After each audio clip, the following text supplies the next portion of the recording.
Welcome to Decoding the Conflict Mindset. I'm Dr. Debra Dupree, founder and host of Decoding the Conflict Mindset.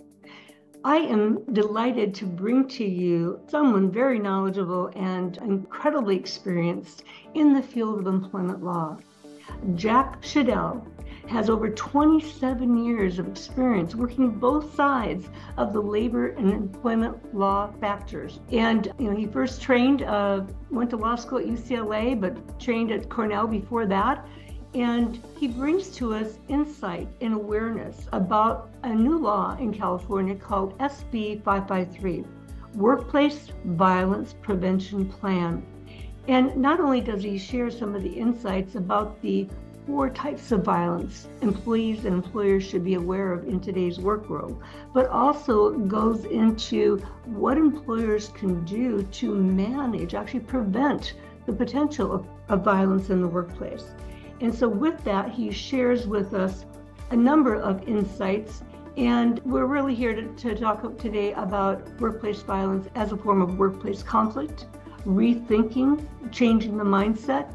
Again, it is something that demands early intervention so that small conflicts don't become big conflicts, possibly going into litigation, but potentially even going into violence. So stay tuned. You won't want to miss this episode because Jack brings to us a world of information and experience in the area of employment law. The countdown begins. Still time to reach out to your friends, colleagues, supervisors, have them join or subscribe and get access to the recording for later viewing.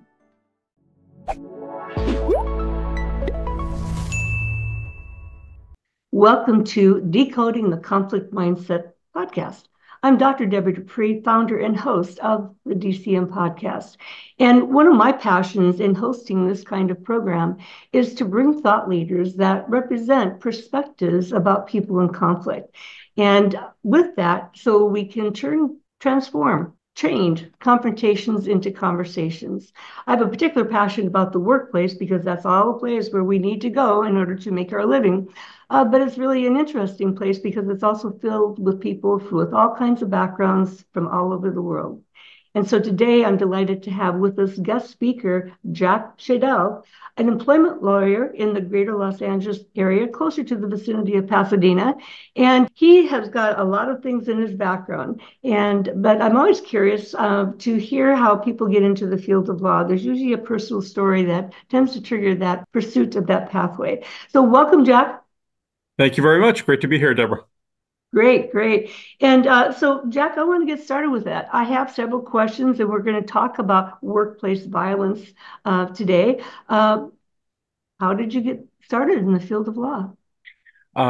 It probably started at a very young age. I grew up on Long Island, and my parents were both teachers. My dad was very involved in his union, so he was always talking about the issues that were going on, his relationship with management and with the other teachers, and how he would operate at school. And those stories are what kind of intrigued me about the workplace and from his perspective, the union environment. So I applied to Cornell University School of Industrial and Labor Relations, which is in upstate New York and part of the state university system. That gave me a fantastic introduction to the world of work, also a lot of economics and history, government, sociology, industrial behavior, things like that.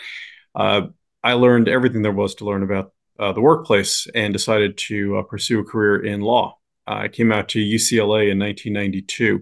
I was only going to be here for 3 years, but I met my wife during the first year. She's a California girl, so I guess you could say this is year 33 of my 3-year plan. Oh, well, that's fascinating. Yes. And, true to form, you have a little bit of story in terms of how you were intrigued by the work your parents did, and particularly what your father brought home. And there's always a love story in there somewhere too, right? Jack, I know that we know each other through our professional associations, both with the American Bar Association, where we're active, but also through the Southern California Mediation Association. And I'm intrigued by learning more of, our workplaces have changed so much in the last few years during and in the aftermath of COVID. And I'd like to hear from you. What would you say are maybe 2 or 3 top issues that you are seeing in the workplace, particularly from your perspective as an employment law mediator? Sure. And yeah, thanks for mentioning that. I practiced employment law for about 27 years or so. And then last year in 2023, I went onto the neutral side. So I've been a mediator and an arbitrator. I mediate with alternative resolution centers. Uh, I guess the work, nothing has changed the workforce so quickly as the pandemic. There were always technological changes that were starting to make it easier to work from home. People would occasionally be able to leave early on a Friday or do something if they had to work on the weekend without coming in. Uh, but we were jolted into a new reality in March of 2020 when suddenly one day we had a meeting in our office and said, okay, we're going to be closed down for the next week. We're not going to be coming in. We're going to be working from home, but don't worry, it's going to go okay. So, for a week or two, we pushed all of our meetings into May and said, oh, this is going to be fine. Well, obviously, as you know, a week turned into a couple. Uh, so the biggest change in the workplace, at least in California, has been the difficulty that employers have had getting employees to come into work. And I found that particularly in law, in my last job, it was difficult to get the associates to appreciate the value of building relationships interpersonally that you do in person. It's very hard to chat by Zoom. It's hard for it to come up serendipitously, where some of the best conversations you or I have had, or any professional has had in his or her career, are going to be the ones that weren't planned, but just kind of happened. Or it was a series of conversations over at the water cooler or in the library of the law firm. I guess when law firms used to have libraries, or just in the hallway, or just popping in to ask one question, and that turns into a 10-15 minute conversation. That's how relationships are built, and that's how mentoring is done. It's very hard to mentor someone on a schedule. When you're okay, every Tuesday at 2:30 we'll meet for 20 minutes. It doesn't necessarily work that way. So the move to remote and the difficulty of getting people to come in, I think, has made it tougher to build relationships in the workplace. And I think that it's been harder to build human connections and harder to establish. I don't like when people say family, but it's sort of the collegiality and kind of being in a club or being in a group together that you can find in a workplace. Yeah, I mean, definitely, as you said, the world changed in March of 2020. And I know a lot of people say, oh, well, we'll see you back here in 2 or 3 weeks, but it's persisted, and the world will never be again the same. And I think what you had to say about the collegiality and the social networking that comes from being in the workplace is significant. Right. And, in one of the mental health challenges that have been certainly developing and arising are around the sense of isolation, not feeling enough connection. And then I'm curious then as we go into, how things seem to be emerging.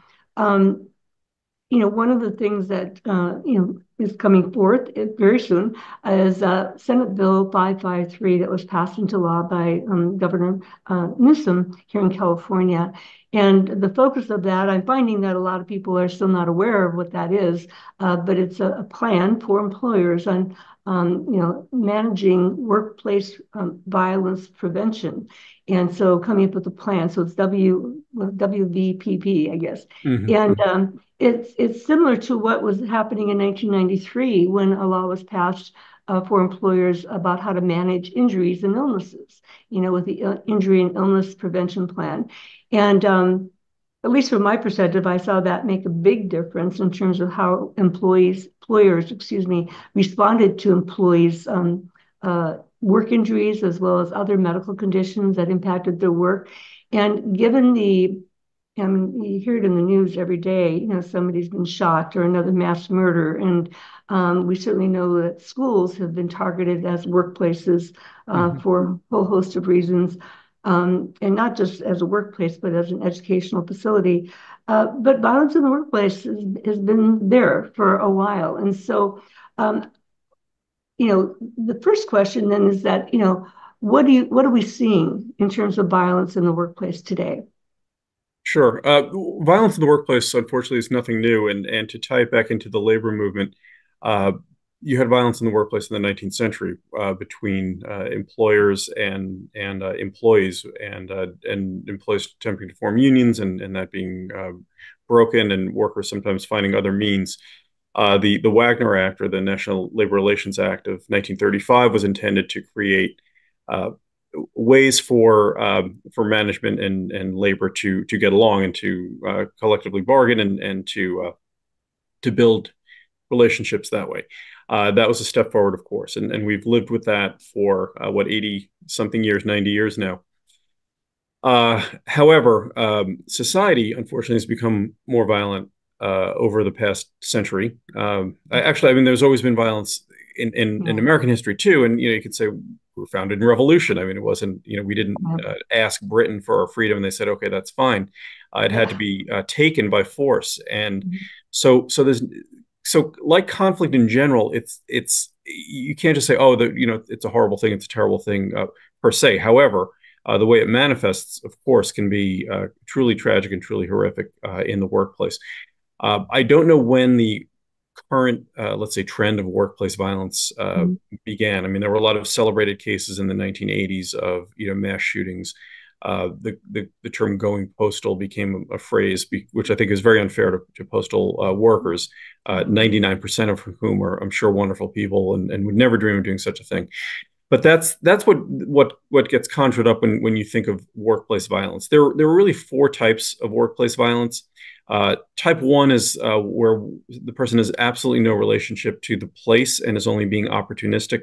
That may be something like a retail theft or robbing a delivery person or a driver or something like that. Type two is somebody who has a reason to be there but is frustrated with a system. So, for example, someone receiving social work or some social assistance from a social worker or something like that, doesn't like what's happening and acts out. Or it could be a school situation where a student who has every right to be there assaults another student, and it somehow involves another employee or attacks an employee. The fourth type, I'm skipping the third for a moment. The fourth type would be sort of a spillover of domestic violence into the workplace. So you have an ex, or you have a husband or wife who's attacking the other, and the person happens to be the workplace, and that's where the attack occurs. So it happens at a workplace, but it's not really arising out of the workplace. The part that I think is most of concern to us in the employment law community, whether that's practitioners, mediators, is type three, which is an employee or a former employee against another employee or supervisor, where the friction arose out of the workplace. It's inherently workplace related, and it's sort of the genesis was the workplace. Because, and I say concerns, I could also say fascinates and intrigues, because part of what I do in my life's work at this point is understanding workplace conflict and how to identify it, how to address it, how to resolve it, and how to move it forward. So now getting back to the new law, workplace violence prevention, is actually a very positive thing, and I think employers should kind of embrace it, even though we always, from the defense side of the bar, always hated all the new legislation that came out. But sometimes it gives you opportunity, and it reminds you something you should be doing. So, for example, SB553 requires employers to identify someone responsible for implementing a plan, involve employees and their representatives, respond to reports of violence, or accept reports of violence and know how to respond to them, prohibit retaliation, communicate with employees regarding workplace violence matters, respond to actual and potential emergencies, develop and provide effective training, identify hazards, perform post-incident response and investigations. None of those are things that employers don't want to do. It's not like, it's a requirement that, that employers shouldn't be undertaking or anything like that. But what I wanted to talk about is sort of the identifying and addressing it, because workplace violence is basically a breakdown of a relationship in the workplace. And one way it manifests is in violence, and that so I feel like it's almost always preventable. There are almost, when you do an investigation and you go back and see what happened, you can always look back and say, well, if this decision had been made, or if this program had been in place, it wouldn't have happened, or it might not have happened, or we would have been ready to address it as soon as it happened. Uh, I used to say to my clients when I was on the defense side, um, when a lawsuit comes in the door, as strange as it sounds, you should be grateful. And why is that? Well, it's because the employee feels wronged. The Hmm. employee chose the civil route of filing a civil lawsuit and is attacking you financially with words, with rhetoric, with allegations and accusations. Those can be painful, but uh, they will not create irreparable harm to you. If the employee had come with a knife or a gun and to Hmm. settle the score in that kind of way, the damage can be irreparable. People can die, people can be injured, people go to jail, and that's terrible. Everything else, we can work this out. We can negotiate it. We can, even if we lose, okay, it's money. It's not the end of the world. It shouldn't destroy your business. No one's going to die here. So having so a work so I think the workplace violence plan should also be informed by the conflict resolution plan, by the dispute resolution plan, by the code of conduct, by HR initiatives to say, what kind of a workplace is this? A workplace where people are free to communicate, where people are free to express themselves and identify conflict or raise conflict in a way that can be properly identified, understood, contextualized, and then resolved, is going to be a workplace that is very, very unlikely to have a flare up of that type 3 violence. It may also have less of the type 4 violence because people may learn conflict resolution skills that they can apply in their lives, and they may find themselves in relationships that are less fraught with tension and conflict. Uh, the other types, type 2, which is where the person has the right to be there, that can also be addressed. Those people who are normal constituents, whether they're clients of yours or people coming to a social welfare agency for benefits or something like that, they can also be welcomed into the environment and have it be taught, essentially, here's how we act, here's how we operate, this is welcome here.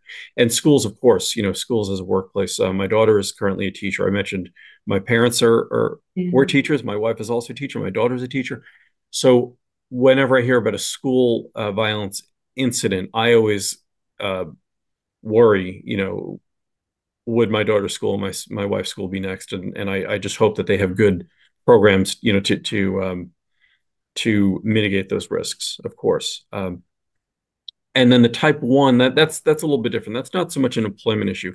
Type 1, of course, was the violence that occurs potentially in a retail robbery, retail theft, or your driver getting rolled, because he or she has cash or something like that. There's other training you can do for that, but that's not quite the workplace conflict situation that I'm usually dealing with as a mediator. Yeah, it may affect employees of an Oh yeah, organization. yeah. They're targets for somebody external, but yeah, that would not be usually something subject to mediation, I would think. Yeah, and I'll say one other thing about kind of where this lands in the California sort of legal ecosystem, is it's in labor code. It's in the California Labor Code. I don't want to get too technical, but it's in the 6400 section, Okay. and that is Cal OSHA, the Occupational Safety and Health Administration. So so the way they're looking at it, the way that the legislature looks at it, this is a workplace safety issue. Uh, Hmm. However, like I said, that's how the government looks at it from from a law enforcement perspective, but we should also be thinking about it from sort of the environmental and human perspective. How we mitigate violence by creating a culture in the workplace where Hmm. conflict, again, it doesn't prevent conflict, but it allows for a safe space for conflict to be identified and be addressed and be resolved Okay, so before really it gets to violence. redirecting the conversation Mhm. differently so it doesn't result in behaviors that could be deadly. Correct. Okay, okay. And so one thing, a couple things you've said that really piqued my interest is in that you talked about how the law looks at it in terms of workplace safety. And as a mental health professional and as a mediator for many, many years, I've seen so many cases that I've mediated where that psychological safety is lacking. It may not be physical safety, but that might lead to the typical workplace injury, for example, but the psychological safety of where someone feels that they're being treated unfairly or wronged or, has an axe to grind of some sort, in that there really isn't, what I call a conflict management strategy that teaches people how to have difficult conversations, how to, particularly from a supervisor, manager, or leader perspective, of how to navigate that conversation through without it escalating, without it breaking down in communication. And quite frankly, people don't feel safe to speak up sometimes. And so I'm curious to see how you feel that this new plan or new law might have an impact on that, particularly as you talk about, the type 3 kind of workplace Right, violence. right. Well, I'm so glad you raised these issues. The law, among the different components of the law, there's also an anti-retaliation provision. So California typically is very protective of employees who complain, but employees still are reticent and there's still the natural fear, oh, if I speak up, I'm going to get in trouble, or the boss is going to punish me or something like that. So every opportunity that employers have to express to their workforce that uh, we aren't afraid of criticism, we aren't afraid of complaints, because uh, criticism and let's say protests or opposition to the current system or the current rules is the only way that progress is ever made. So, if there were never any criticism, then we'd still be all living on farms and riding horses to get anywhere, because people had to say this system isn't working, we need something better in order to have progress, and that applies across the board. So if you are, as an employer, someone who creates the atmosphere that any criticism is and any questions of the system are being critical or being disloyal or being not a team member or something like that, you're going to have generally unhappy people, I think, who feel like the system, like there's no hope, that there's whatever's unfair, we just have to deal with it. We're just going to, suck it up and stay here. And the people who have ambition and who want to have somewhere better will up and leave. And the only people who will stay in that system are people who, are kind of resigned to it and feel like they have no better option. But you're not going to get productive, enthusiastic, happy workers in that situation. You're just going to get people who are there, watching the clock and marking time and collecting a paycheck. So by contrast, if you allow people the freedom and the safety, I guess, to use that term, to complain and to speak about issues, whether it be anything and anything that they don't like about the workplace, in an environment where there's a mechanism to deal with it, to address it and say, okay, you're raising this is not just you're not just griping, this is a legitimate issue, we could be doing something better.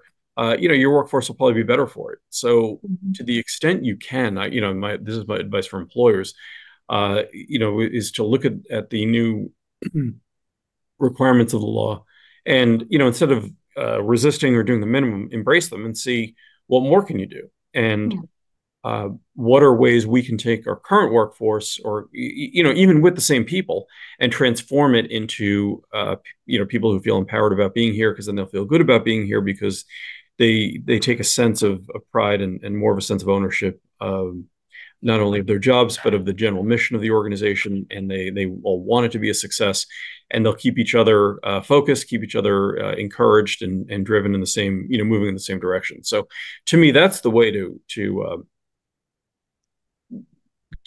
have a better and more productive workforce. Yeah. Again, there's so many things that you said that trigger some responses, and that it's again, particularly at the leadership level, to have those skills.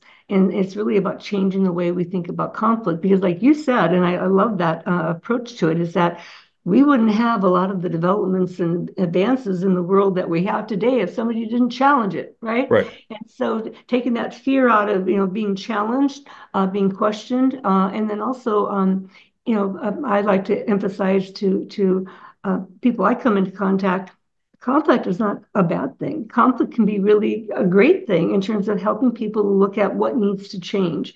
And if we can, again, shift that mindset about conflict as an opportunity, not as not looking at it adversely, then again, we create opportunities for people to be more open to talk about it and provide input. Because you're absolutely right. Right.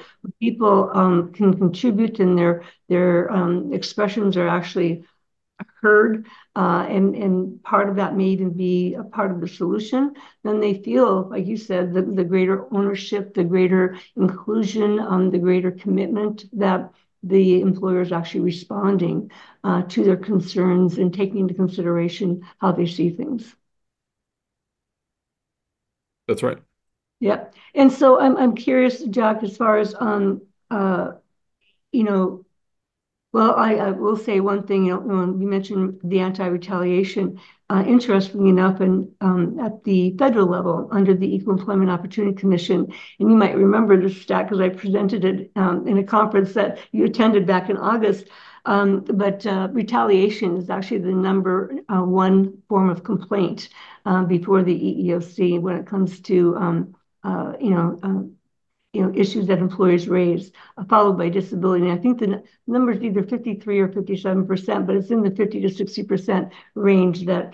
So that sense of retaliation is pretty high.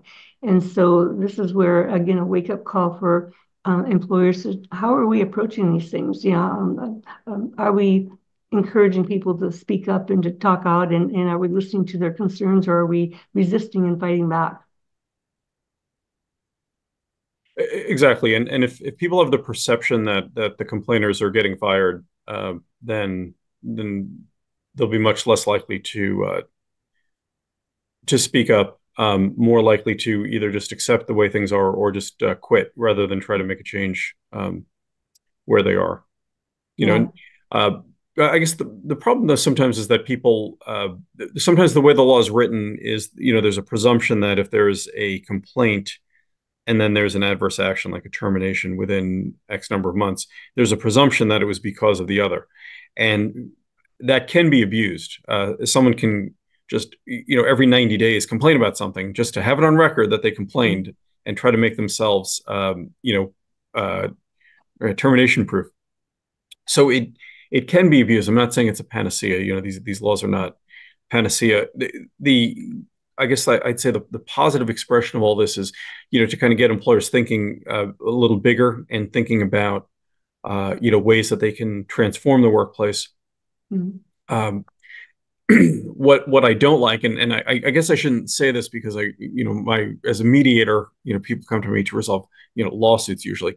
But the problem is when it's just like a lawsuit avoidance mentality, or when people are doing or are just kind of looking for ways to file lawsuits, that can make employers sort of retract and say, well, we don't want to do anything or say anything because the less we say, the less likely we will be to be sued. So you have to draw a balance somewhere, but being an employer that's generally open and generally engaging of employees will typically make employees less likely to feel like they want to sue you. I used to tell my clients that you can divide the employers into two different types. One is the kind you want to sue, and the other is the kind you don't want to sue. So there are some employers that are harsh to their employees and sort of the don't want to take any criticism, don't want to give anyone any opportunity to say anything. So when there's a lawsuit, everyone will flock to that person, support that person, and maybe file their own lawsuits. An employer that's not like that is open and welcoming, more likely people, even if they get fired or even if they don't like the decision, if they feel that the process was fair and that they were heard and they don't like the outcome, but it made sense or was rational, they'll be less likely to want to sue. And if someone else does sue, then they probably won't get as much support from coworkers, because coworkers will say, well, no, you had a chance, and we like this employer, and we're not going to help destroy it. So I always tell my employers, or I always told my employer clients, be the kind you don't want to sue. That's going to make all the difference. It's easy to say. It's easier said than done, but the Mm-hmm. people who got it, the people who understood that and were Mm-hmm. serious about it, they were never calling me for lawsuits. They were always calling me with opportunities, or we're merged, we're growing again. We have to integrate a new workforce. Can you help us? As opposed to, oh, we've been sued again. Well, if you keep getting Mm-hmm. sued, by different people that don't know each other, and it's not connected, then maybe there's an environmental issue, that maybe it's something from the top. You're not creating the right kind of environment. And Mm-hmm. like I said, maybe you're lucky that it's just lawsuits, and that no one has decided, no one has Right. gotten so angry and so frustrated and hopeless that they've resorted to violence. Yes, yes, that's absolutely true. And so it really gets back to that early intervention by listening and communicating and hearing people's concerns, so that you can try to resolve it at the lowest level, which is always the most desirable aspect when we're talking about conflict, is Right. trying to resolve it at the lowest level, because the longer it goes on, the more it escalates, the more people are harmed by it, and Hmm. uh, and damaged reputations, loss of workforce. I mean, the outcomes go on and on. Yeah. I'm Oh, and the curious. time it takes to Oh, the, yeah. the time you're taking your executives or your management people off of what they're doing and sitting in a Mhm. conference room with the lawyer to figure out what to do next, or how we uh, or how we prepare for our depositions. And um, it's bad for companies in so many ways. So taking the time now, the time early before there's a problem, to identify what could happen and taking steps to prevent it will pay off so many times over, in terms of the legal bills you won't incur. Right, right. And I know in working with many employers over the years, in addition to mediation, I sometimes get involved in actually intervening in the organization with how can they shift these relationships, and where do they need training on conflict resolution. Um, but I'll oftentimes ask managers and leaders, it's like, well, how much time would you estimate you spend on conflict? And the common figure that's been documented by research as well is usually about 30%. But the bigger your company, like in the Fortune 500, it's easily 50%, because they're busy, working out with the lawyers about how they're going to manage that. And so they have a litigation Yeah. budget, but do they have a conflict resolution budget? And or where in your job description does it say that you're going to actively manage employee differences, employee conflicts? And oftentimes not, and it's like, well, wouldn't that be an important skill set then to have, so that less of your time is taken with that, and the resources that you spend on mismanaged conflict can actually go back into the organization rather than going to litigation. I think that's a brilliant insight, Deborah. And what struck me when I was in private practice was that employers usually were much less um, resistant to paying hourly rates for litigation, sitting there in discovery battles, or taking depositions, or going to trial. And those could be full 10-hour days, thousands of dollars a day. But when you wrote a handbook or did a policy, they would scrutinize that. Like, why is it $3,000? Well, couldn't you do it for 2,500? And where what you just said, having the right policies in place, and more importantly, training your managers to implement the policies consistently, from one manager to another, and by each manager same and equally, or equitably in all situations. Uh, it costs a fraction of that, and the Mhm. money you save and the productivity you save in paying for good legal advice, as opposed to uh, legal warriors going, battling, putting their armor on every day, and just going to court, or going into the conference room and churning out endless discovery and taking depots and filing motions. Um, could much better be done hiring you, Deborah, to come in and talk to their leaders about decoding workplace conflict, and figuring out, why do these things happen, or why might it happen, Mm. and how can we prevent it from happening? It's like the difference between going to the doctor routinely once a year and versus waiting until you have a serious condition that requires emergency surgery followed by radical invasive surgery and painful treatment, painful chronic treatment. I mean, go to the doctor every year, Yeah. Yeah. and stay in touch with your lawyer and stay in touch with your other advisors, your Mhm. HR. There's a great profession out there of HR professionals that you can hire that to come in and do an audit of your systems and see what is potentially a problem. And then the Workplace Violence Prevention Act that was recently passed is a great opportunity. I say that for lawyers too. For the defense lawyers out there, or in the corporate side, contact your clients and tell them about this law and say you want to come in and talk to them. Just have a conversation, and then come up with a plan for them and do some training. And Mhm. if they're sophisticated, they will really thank you for it because they'll realize that you're doing them a great job. And for employees, I guess it's a little bit harder if you're an employee or if you're a plaintiff's lawyer. It's hard to really get the attention of corporations other than by filing a lawsuit or writing a demand letter. But for an employee who's in a workplace, if you're advising an employee and the employee doesn't have a good situation, maybe think about a constructive engagement of the employer and say, look, my client, the employee is feeling this way and feeling that this is not appropriate, this is not appropriate, it's possibly illegal. Rather than file a lawsuit, is there a way that we can have a conversation? Is there a way that we can try to transform this relationship a little bit? Transformative mediation is the hardest type and the most engaging. And it's hard because from the attorney standpoint, there's not a lot of money in it, and the employee isn't going to, your client's not going to pay you uh, to make his workplace slightly better. It's hard to Mhm. quantify that. So it's a different model, but maybe you can get yourself, as a lawyer, maybe you can get yourself into a position where you're advising the company that you were going to sue, and instead now you're showing them how to treat people properly. And you know, it's a different mindset entirely, but it's one that Yeah. potentially conflict out there and could potentially reduce the amount of workplace violence, at least the type 3 that we see. Yes, yes, absolutely. One of the things, when you're using the healthcare example, see your doctor once a year, versus not, and then all that can happen, not just the interventions that were made, but then the recovery time, Mm. and that's true for organizations too, is recovering from, a major lawsuit and all the others that are left in the wake of what's happened. And sometimes it can be irreparable for reputations. Yeah. Yeah. It absolutely is. There's some people who become so disillusioned with with a Mhm. process that they quit their. I'm talking about a manager or a VP or something like that who sees Mhm. how a lawsuit arises, is dealt with, resolved, and just becomes so disillusioned with the rest of the management team. I've had 3 different clients.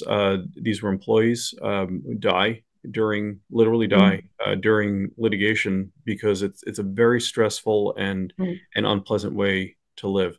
And so I would always advise mediation. I would always advise try to have a constructive dialogue rather than just throw bombs at each other because you can't get your life back. Mhm. It's hard to get money back. You can feel like you're losing a lot, but eventually there's a way back. Or Yeah. if you're a little less rich, you're a little less rich. You have a little less, you have to work an extra year at the end of your career. Or if you're an employer, okay, so you don't get to pay bonuses this year or something. But if someone dies, that's irreparable. You never get that person back, and you never get your life back, and your family loses you. So it's not worth it's not worth battling if there are other ways to do it. And I'm here to say there are other ways to do it. Mhm. And by pursuing other ways, you can simply have a much, much better um, workplace and you have a better life for Mhm. all involved, employees, employers, business owners, and everyone in between. Yes, absolutely. And I usually come up with visuals as people are talking. And so the visual I had is that mismanaged conflict has a ripple effect, and it Mhm. can ripple throughout the organization, leading to escalated situations, not only Mhm. lawsuits, but actual violence. And conversely, managed conflict can also have a ripple effect in terms of how it impacts employee Yeah. morale, health, and well-being, productivity, quality of work, and so on. And so, like you said, it's simply a shift in mindset as far as how we look at that. So, Jack, I'd like to just ask, you mentioned earlier that, you oftentimes, coach your employer clients to, be the kind of employer you don't want to sue. Right. Okay. And so with that, do you have another tip or two that you might want to pass on to all the employers out there who may be listening to our podcast today? Yeah, I'd say for employers, I'd say find an employment lawyer when you are not in a lawsuit. Mm-hmm. Just like you want to call the fire department to come and inspect your home for danger before Mm-hmm. the fire starts. Once the fire is burning, the fire department shows up with hoses and sprays everything down, and may ruin everything. It may ruin your painting, your fine paintings, and your carpets and your furniture, because that's what they had to do. They had to put out the emergency. Mm-hmm.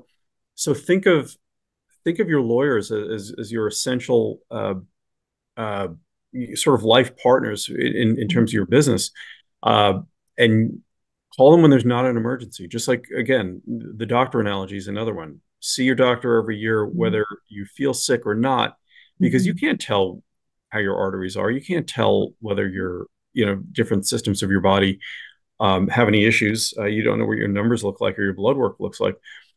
Don't wait until you have a stroke, because at that point, they can fix you, probably, maybe not, maybe they can, but you might not be able to walk again, or you might have lose use of half your one hemisphere of your body. That could have been prevented if you'd gone in. So similarly, I can't emphasize it enough. If you are listening to this and you're a lawyer, reach out to your clients that you haven't heard from in a while, that haven't heard from you. Let them know about this Workplace Violence Prevention Act. Use this as an opportunity to get back in front of them and give them the treatment that they need. The diagnostic and preventative treatment. And if you're a general counsel or a business owner and you don't have a lawyer, find one and interview a bunch of them. Find one you can trust, or find a few that you can trust. Get their advice and get them in to diagnose you and see what's going on. If you're an employee and you're watching this, or you're from that perspective, maybe share this with someone in your work in the workplace that you trust, that a management person that you trust, and say, hey, whatever issue came up last month, hey, when that issue came up, maybe there's another way we can deal with this. Have you ever considered talking to the boss and getting him to consult someone outside to see if we can have a system that could work a little bit better? Great tips. Or call a union rep and see, and have them come in and organize to get to force the issue. But that's not something management people want to hear me saying. So, but now that I'm neutral, I can say anything I want. Yeah, and I will say, because I do work with a lot of unions in my work with schools, and this doesn't have to be an adversarial process. We're all here to solve the problem. Absolutely.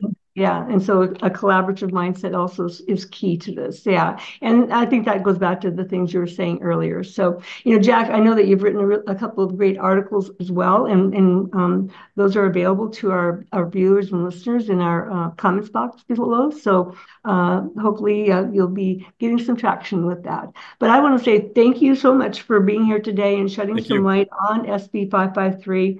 And the way the workplace looks to an employer lawyer like you. Well, thank you very much, and I hope it helps everybody, and wish everyone a great summer. Okay, thank you again. And so, as Jack said, if you are an employee or employer, whatever level, is share this with your team, share this with your supervisor, because there are ways to manage things differently that are safer, healthier, and less costly, and just more effective for the organization and the individual employees overall. So thank you for being here. Dr. Debra Dupree, Decoding the Conflict Mindset, transforming confrontations into conversations. Thank you. Bye-bye.